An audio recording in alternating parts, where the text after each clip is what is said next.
तो hello everyone, this is Neha वत। कैसे हैं आप सभी लोग? आई होप सब लोग बहुत अच्छे हैं और मैं आपका इंग्लिश की पाठशाला में स्वागत करती हूँ। ये आपके जो 10 मिनट होने वाले 10 से 12 मिनट, ये आपके सबसे बेहतरीन टाइम होने वाला है क्योंकि इसमें हम 30 ईडियम्स करने वाले हैं। ओके बच्चों, अच्छा आज ईडियम पार्ट 1 है, कल आपका ईडियम पार्ट 2 होगा, तो भूलना मत ज्वाइन करना। आज के लिए स्टार्ट करते हैं बच्चों। ईडियम्स लेकर आई हूँ मैं आपके लिए। पहला लिखा हुआ एड फ्यूल टू फायर।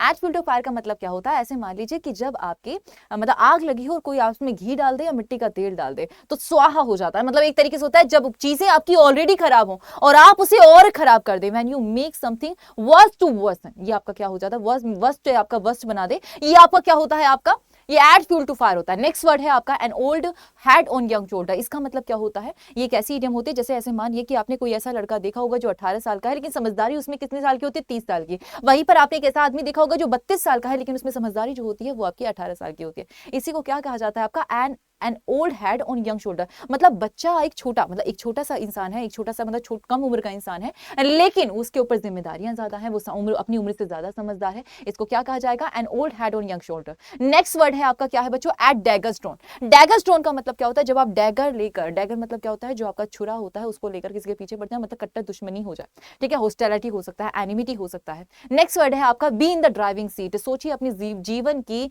अगर जीवन की जो गाड़ी होती है उसकी जिम्मेदारी अगर आप किसी और को दे दें, चाहे अपने पेरेंट्स को दे दें या अपने फैकल्टीज को दे दें, टीचर्स को दे दें, तो इसका मतलब क्या होता है? जब आप किसी और को जिम्मेदार है। Be in the driving seat का मतलब होता है जो भी ड्राइविंग सीट पे होगा वही आपका रिस्पॉन्सिबल होगा उस एक्शन के लिए। इसको क्या कहा जाता है? Be in the driving seat. Next word है आपका बैगर्स डिस्क्रिप्शन। बैगर्स डिस्क्रिप्शन इसका मतलब क्या होता है? अगर आप किसी बैगर से, भिखारी से पूछोगे कि भाई वो भिखारी कैसे बना, तो वो जो डिस्क्रिप्शन देगा वो अपने आप में ही बहुत ही ज्यादा ऐसा होगा जिसे आप सुना ना जा सके। मतलब इसका मतलब क्या होता है? बैगर डिस्क्रिप्शन का मतलब होता है इम्पॉसिबल टू डिस्क्राइब, जो चीज आपकी डिस्क्राइब ना की जा सके। नेक्स्ट वर्ड है आपका ब्लो वंस ओन ट्रम्पेट। इसका मतलब होता है अपने मियां मिट्ठू बनना, मतलब अपने मुंह से अपनी ही तारीफें करना।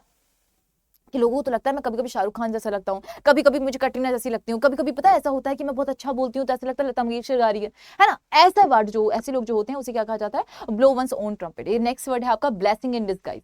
ऐसा कहा जाता है कि न जाने किस रूप में नारायण मिल जाए। मतलब कई बार कोई चीज होती है सामने जो देखने में कुछ और लग रही होती है लेकिन हमें लग रहा होता है कि नहीं नहीं ये तो बहुत खराब चीज है, लेकिन बाद में वही हमारे लिए वरदान साबित हो जाती है। इसे क्या कहा जाता है? ब्लेसिंग इन डिस्गाइज का मतलब होता है something that seems bad but turns something which is good, बहुत अच्छी आपके लिए साबित हो जाती है। नेक्स्ट है आपका बच्चों bull in the China shop. अब आपको पता है चाइना का सामान ज्यादा टिकता नहीं है, चाहे वो कोविड ही क्यों ना हो, ठीक है। हाँ जी, तो bull in the China shop का मतलब होता है अगर बुल किसी चाइना शॉप में घुस जाए तो उसका मतलब क्या होगा? अब ये जो बुल है वो एक ऐसे क्लमसी इंसान की बात कर रहा है जो कहीं पर भी जाता तोड़फोड़ कर देता है। मैं खुद अपने आप को ऐसे मानती हूँ कि मैं कहीं पर भी जाती, तोड़फोड़ का मतलब ये नहीं होता कि वो एग्रेसिव होता है, इसका मतलब ये होता है कि कभी कभी ना कुछ गिरा देता है, कभी कुछ चीजें खराब कर देता है। दिस इज कॉल्ड आपका bull in the China shop. Next word है आपका क्या है बच्चों? Burn the candle at both ends.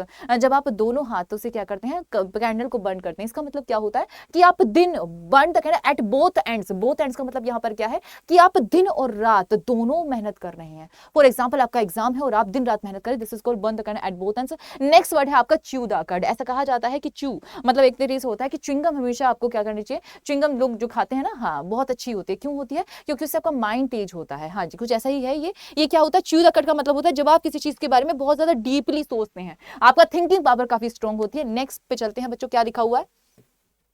Cry over spilled milk. इसका मतलब होता है कि आप पछताए हो तो क्या जब चिड़िया चुग गई है। तो मतलब क्या होता है? जब दूध अब फट गया है तो उस पर रोने से क्या फायदा, कोई चीज अब वापस तो नहीं आ सकती। इसको क्या कहा जाता है बच्चों? Cry over spilled milk. इसका मतलब क्या होता है? To feel sorry about something that can not be undone. मतलब अब वो चीज पर कुछ नहीं हो सकता, अगर वो बिगड़ गया वो बिगड़ गया। नेक्स्ट वर्ड है आपका डार्क हॉर्स।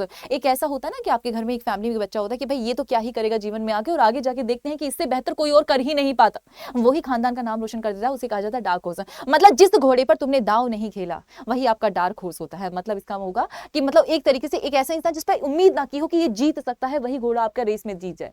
नेक्स्ट वर्ड है आपका ईगल आई। ऐसा कहा जाता है कि बाजीराव की तलवार और आपकी क्या कहते हैं चील की नजर, इन दोनों से बचा नहीं जा सकता। इसका मतलब क्या होगा? एक ऐसा इंसान जो हर चीज पर नजर रखता है, बहुत वॉचफुल रहता है, चीजों को बहुत बारीकी से देखता है, ठीक है। इसको क्या कहा जाता है? ईगल आई, हैविंग वेरी शार्प विजन और नोटिसिंग एवरीथिंग। हर छोटी चीज को नोटिस करता है, ठीक है। तुमने आज कपड़े प्रेस करे हुए नहीं पहने, वो ये भी नोटिस करेगा। This is called the eagle I. Next word है आपका फेयर वेदर फ्रेंड, मतलब हमारे यहाँ पर ऐसे बोलते थे कि भाई यार दोस्त किसके, खाए पिए किसके, मतलब क्या होता है फेयर वेदर फ्रेंड, मतलब एक ऐसा दोस्त जो हमेशा सुख में साथी होगा, अगर जब भी आपकी लाइफ में प्रॉब्लम होगी वो आपको नजर तक नहीं आएगा, दूर दूर कोसों मील तक। दिस इज कॉल्ड आपका फेयर वेदर फ्रेंड, मतलब जो आपका फेयर वेदर होगा तभी वो आपका साथी रहेगा। नेक्स्ट वर्ड है आपका फिश आउट ऑफ वाटर, वो ये छोटी सी कहानी होती है ना, मछली जल की रानी है, जीवन उसका पानी है, हाथ लगाओगे डर जाओगी, बाहर निकालोगे मर जाएगी। बस वही बात है, अगर फिश को वाटर से बाहर कर दोगे तो उसका हाल क्या होगा, वो बहुत ही अनकंफर्टेबल सिचुएशन हो जाएगी, ऐसी सिचुएशन हो जाएगी तड़पती हुई, बेचैन, एक तरीके से परप्लेक्स। तो इसको क्या कहा जाएगा बच्चों, असहज महसूस करना, मतलब feeling uncomfortable in a new और अनफैमिलियर सिचुएशन में।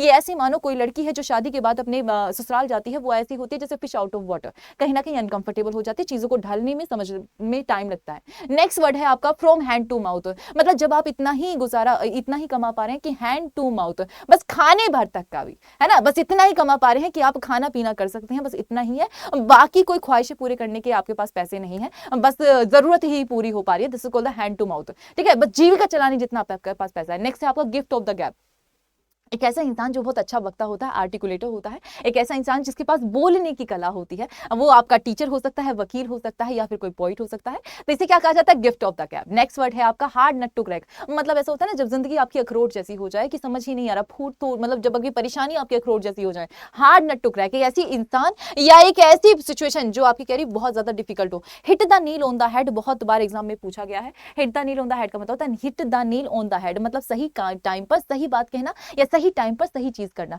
इसमें एग्जैक्टली वर्ड हमेशा आना चाहिए, राइट वर्ड हमेशा आना चाहिए, वही आपका राइट आंसर होगा। ठीक है, नेक्स्ट चलते हैं बच्चों, आपका क्या लिखा है, क्वेश्चन नंबर 21 पे लिखा हुआ है hue and cry. Hue and cry का मतलब शोरगुल मचाना, हल्ला गुल्ला, रो रहे हैं, चीख रहे हैं, चिल्ला रहे हैं, दिस इज कॉल्ड आपका ह्यू एंड क्राई होता है। अलाउड पब्लिक प्रोटेस्ट जब होता है तो कहते हैं कि हमारा नेता कैसा हो, this is also hue and cry. ठीक है, हाँ जी। इन ब्लैक एंड व्हाइट बहुत बार एग्जाम में पूछा गया है, याद रखिएगा, ऐसा कहा जाता है लिखतम के आगे बक्तम नहीं चलता, मतलब जो चीज राइटिंग में होती है, जो चीज ब्लैक एंड व्हाइट में होती है, तो राइटिंग में ब्लैक एंड व्हाइट याद रखिएगा, इसका मतलब होता है इन राइटिंग में होना या फिर रिटन फॉर्म में होना। नेक्स्ट वर्ड आपका इन द सेम बोट, मतलब मैं हूं और मेरा दोस्त है वो सेम ही बोट में है, मतलब एक ही सिचुएशन में है। अब अगर नाव डूबेगी तो दोनों डूबेंगे, अगर नाव पार कर गई तो दोनों ही पार कर जाएंगे। दिस इज कॉल्ड क्या होता है बच्चों, in the same boat. Next word आपका keep the wolf from the door, wolf को याद रखिएगा गरीबी से डिनोट करिए, भूख से, वुल्फ को याद, जब भी वुल्फ याद आता है तो भूखा नजर आता है, तो जो आपकी भूख होती है, गरीबी होती है, उसे आप अपने घर के दरवाजे से बाहर ही रखना चाहते हैं। इसका मतलब क्या होता है बच्चों, इसका मतलब होता है to earn just enough to survive, या फिर इसका मतलब होता है अपनी गरीबी को मतलब आप क्या कहते हैं, एक तरीके से इस तरीके से भी रिप्रेजेंट होता है ये कि जब गरीबी आपको, आप गरीबी को अवॉइड करना चाहते हैं, when you want to avoid poverty, this is called आपका क्या होता है, आपका keep the wolf from the doors. Next word आपका लायन शेयर, अब शेर है, जंगल का राजा है, उसका हिस्सा तो सबसे बड़ा होना चाहिए, तो वही बात है, लायन शेयर का मतलब होता है जो आपका बिग शेयर होता है, सबसे बड़ा हिस्सा उसी को जाता है। नेक्स्ट वर्ड आपका man of straw, man of straw का मतलब होता है कैसा इंसान जो कमजोर दिल का होता है, कहा जाता है कमजोर दिल वाले ये वीडियो ना देखें, हाँ जी, तो इसे कहा जाता है मैन ऑफ स्ट्रो। ठीक है, जो बहुत वीक पर्सन होता है, पर्सनालिटी बहुत वीक होती है, पर्सनालिटी वीक होता है मतलब चाहे आपको देखने में वो बहुत ज्यादा एक तरीके से बॉडी बिल्डर टाइप का लग रहा हो, लेकिन अंदर से बहुत कमजोर दिल का होता है। नेक्स्ट वर्ड हो आपका मैन ऑफ आयरन, आयरन इसी का अपोजिट होता है, एक इंसान ऐसा स्ट्रॉन्ग विल वाला कि जिसने सोच लिया कि मुझे करना है तो करना है। कई बार ऐसा देखोगे बहुत दुबला पतला सा इंसान होता है और वो एक बहुत बड़ी रेस जीत जाता है, this is called the man of iron, क्योंकि उसका दिल बहुत वैसा था, मतलब जिंदा दिल इंसान होता है, बहुत स्ट्रॉन्ग होता है, स्ट्रॉन्ग विल का होता है। नेक्स्ट वर्ड है आपका मैन ऑफ, नेक्स्ट वर्ड है आपका निपिन द बर्ड। निपिन द बर्ड बहुत बार एग्जाम में पूछा गया। अच्छा, ये दो तरीके से पूछा जाता है, कई बार इसकी स्पेलिंग पूछी जाती है, जैसे पास फॉर्म इसका निप्ड होता है तो डबल पी आ जाता है। ठीक है, कई बार स्पेलिंग पूछी गई सीजीएल के एग्जामिनेशन में, एक बार ऐसा हुआ था कि निप एट द बर्ड भी पूछा गया था, आपको याद है निपिन द बर्ड ही होता है। अगर एग्जाम में आपको निप एट द बर्ड दे भी देगा तो आपके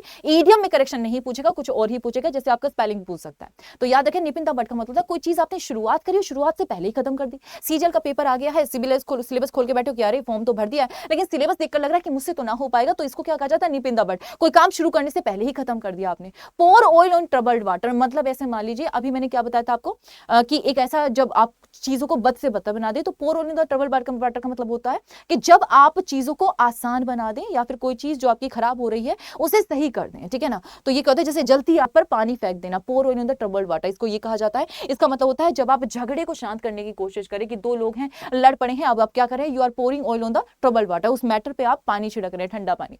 नेक्स्ट वर्ड है आपका रीड बिटवीन द लाइंस। इसका मतलब क्या होता है? इसका मतलब ये होता है कि बच्चों जब आप बारीकी से चीजों को पढ़ते हैं, ये नहीं न्यूज़पेपर की हेडलाइन की तरह नहीं पढ़ते, उसे एक तरीके से एक पोइट्री की तरह पढ़ते हैं, उसके रीड बिटवीन द लाइंस, उसकी बारीकियों को समझने की कोशिश करते हैं कि वो पोइट कहना क्या जा रहा है। This is called the read between the line. तो आज की हमने 30 वर्ड किए हैं। ये 30 वर्ड्स कौन से थे? जो आपकी ईडियम्स थी, राइट? हाँ जी, आई होप कि आज की क्लास आपके लिए बहुत अच्छी रही होगी। और नेक्स्ट पार्ट में मैं आपके लिए क्या लेकर आ रही हूँ बच्चों? नेक्स्ट पार्ट में आपके लिए ईडियम पार्ट 2 लेकर आई हूँ, और इसी तरीके से समझेंगे कि आपको जिंदगी भर याद रहे। ओके बच्चों, तो मुझे जरूर बताइएगा कमेंट सेक्शन में कि ये सेशन कैसा रहा, और कोई भी नया बच्चा आज हमसे जुड़ा हो, चैनल को सब्सक्राइब कर लेना ताकि डेली आपको वीडियो मिलती रहे। Thank you class, thank you for joining me.